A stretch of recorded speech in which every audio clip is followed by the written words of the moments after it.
बिहार सरकार के जल संसाधन विभाग द्वारा कराया गया है। मिथिला हाट का लोकार्पण माननीय मुख्यमंत्री श्री नीतीश कुमार जी के कर्तव्यों द्वारा 11 जनवरी 2023 को संपन्न हुआ था। बिहार में अपने तरह की यह कई परियोजना की परिकल्पना और इसे धरातल पर उतारने का संपूर्ण श्रेय बिहार सरकार की माननीय जल संसाधन तथा सूचना एवं जनसंपर्क विभाग के पूर्व मंत्री एवं वर्तमान राज्यसभा के सांसद श्री संजय कुमार झा जी को जाता है। सच हुआ एक बड़ा सपना।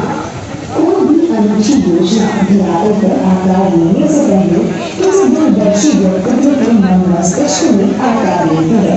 मिथिला हाट भी वर्तमान स्वरूप में हमारे सामने आने से पहले बिहार सरकार के पूर्व माननीय मंत्री एवं वर्तमान में राज्यसभा के सांसद श्री संजय कुमार झा जी के मन मस्तिष्क में विद्यमान हुआ था।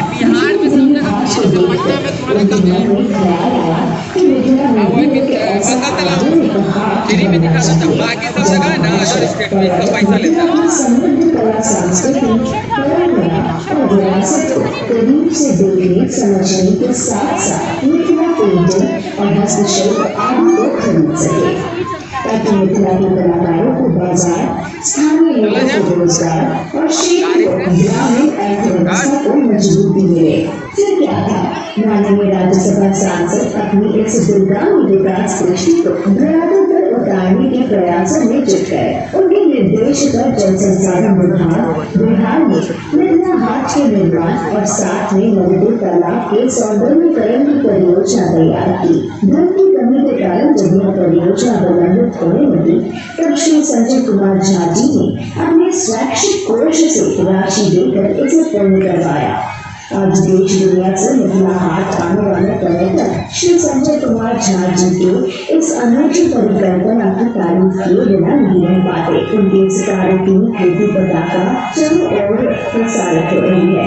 मिथिला हाट की खासियत है। मिथिला हाट केवल एक हाट या पार्क नहीं है, यह मिथिला की समृद्ध सांस्कृतिक विरासत का एक जीवंत स्वरूप है। यहाँ आपको मिथिला की कला संस्कृति, परंपरा और खानपान का अनूठा संगम देखने को मिल जाता है। यह मानव सशक्तिकरण और जल संपदा के संरक्षण का अनूठा उदाहरण है और मिथिला में पर्यटन को बढ़ावा देने के साथ साथ